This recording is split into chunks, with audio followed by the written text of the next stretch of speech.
I'm going to read Chapter 3. The famous 83rd is born. By July 24th, Colonel John McClane received an order from the Honorable Simon Cameron, Secretary of War, issuing a call to reorganize the Erie Boys. In 5 weeks, nearly 1,000 responded, including about 300 from the discharged Erie Regiment, who formed the nucleus for a new, destined to be famous Pennsylvania regiment. On September 8th, they were mustered into service in the United States Army for 3 years, assigned to the 3rd Brigade in the Army of the Potomac, the main fighting federal body of the war. And the famous 83rd Pennsylvania Infantry Regiment was born. The Tebow Boys still did not respond, while other former members of the Erie Regiment rushed to join the 83rd, 111th, and the 145th Infantry Regiments, and other Pennsylvania units. There were Erie Boys involved in almost every major battle and event of the war from beginning to the end. Involvement was almost immediate for the 83rd, as the Army of the Potomac moved onto the Virginia Peninsula. By 1862, the 83rd had obtained the reputation as one of the best regiments in the Army, having fought at Gaines Mills, Malvern Hill, Second Manassas, and Antietam. The real test for the 83rd was at the Battle of Gaines Mills on June 27, 1862. McClane and his men were east of Richmond, along the wooded banks of Boatswain Swamp, preparing a defense against the Confederates, who were aimed at the newly formed 5th Army Corps. The 83rd was in a brigade that was isolated from the rest of the Army. Brigadier General Daniel Butterfield sent an order to McClane to defend his position stubbornly. McClane responded, "Tell General Butterfield he needn't have sent me such orders. I intend to hold it." The first assault came as Confederate General James Longstreet was repelled by the Union line. McClane turned to his men and said, "This battle is far from over. You'll see enough of them before night, boys." The 83rd and Butterfield's brigade would repel 2 more assaults before their flank was exposed by a successful charge of General John Hood's Texans. McClane, immediately realizing the seriousness of the situation, ordered the regiment to charge its front to face the new threat. While conducting this movement, the 83rd was fired upon again. Suddenly, McClane was slammed by bullets to the head and chest as his lifeless body plummeted to the ground. Within minutes, other senior officers and men became casualties. The 83rd managed to rally around the colors and hold against 3 more assaults until they were eventually forced to withdraw. The bravery and persistence displayed by McClane and the 83rd at the Battle of Gaines Mills remains a lasting tribute. McClane instilled the sense of discipline and created the fighting character in his early Erie Regiment men, and passed the same to their descendants. In the 83rd would go on to fight in numerous battles, including Gettysburg and the Wilderness. Gaines Mills was their trial by fire. With McClane's death, Strong Vincent succeeded to the colonelcy of the 83rd after a battle with malaria, which left him bedridden during Gaines Mills, Malvern Hill, Second Manassas, and Antietam. At Fredericksburg in December 1862, Vincent debuted and won.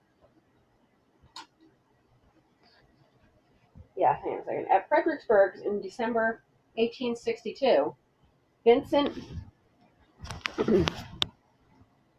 debuted and won the admiration and confidence of his men and officers.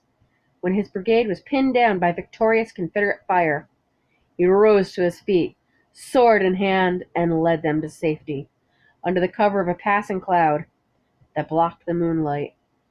He would enhance that reputation of leadership at Chancellorsville.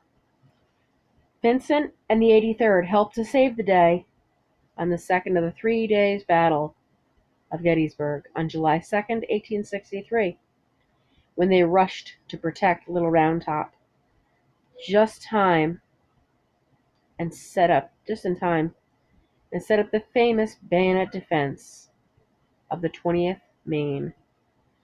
But the heroic stand would cost Vincent his life, as both armies moved north into Pennsylvania.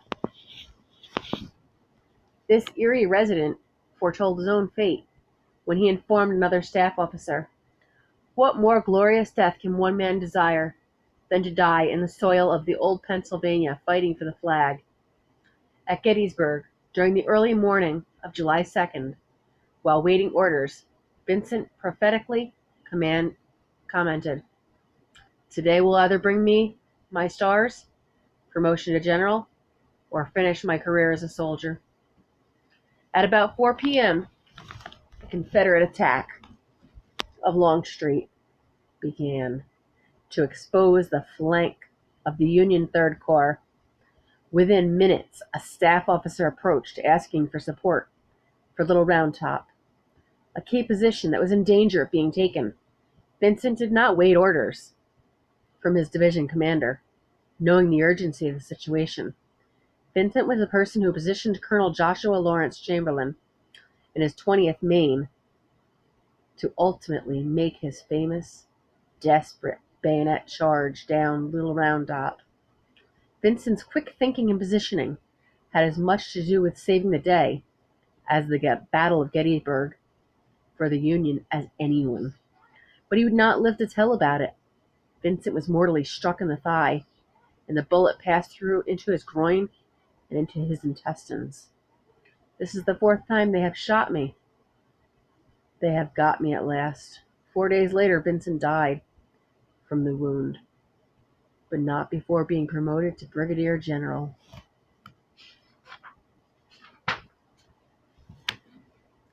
The 83rd would fight on to glory, suffering the second highest number of battle deaths of all Civil War regiments. Vincent's old 3rd Brigade, including the 83rd, was there to receive the Confederate surrender at Appomattox on April 9, 1865. The 111th, the 2nd Regiment from the counties of northwest Pennsylvania, brought in both theaters of the war from Antietam to Gettysburg in the east, to the west at Lookout Mountain and Durham Station. The 111th was the first regiment to enter Atlanta, raising its colors atop City Hall, and was with General William T. Sherman during his march to sea in 1864. The 145th, was at Fredericksburg's, Chancellorsville, Gettysburg, Grant's Overland Campaign, the Siege of Petersburg, and Appomattox. Heinrich Thibault received news of the heroism, the victories, the defeats, and the tragic deaths of his friends and leaders, the same as most civilians did, though newspaper accounts and word of mouth. He was not present to witness or participate in the events.